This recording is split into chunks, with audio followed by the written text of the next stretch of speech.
awa kalam nan sapatah dihulu muarosani, minta ampun ambo kepada Allah, maaf diminta kanan rami.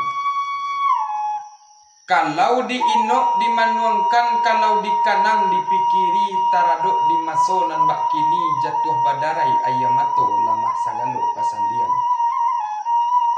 Sabab baalah deba itu, disapuh-sapuh barang perak dipakai loyang bacolok, ameh bapadu balantiangkan mananglah nasib dari mana. Urang dahulu nan mandapek, urang kemudian kehilangan. Nan dikaja balun tentu dapek, nan dikanduang lah baceceran. Nak janta kicuah kita dinantarang, nak janta tuka loyang juameh. Nan talipek mari kita kambang, nan talamun mari kita kakeh, adokoh ragi nan tabuak. Bulek bantuaknyo buah nipah, tampuaknyo tigo pasagi.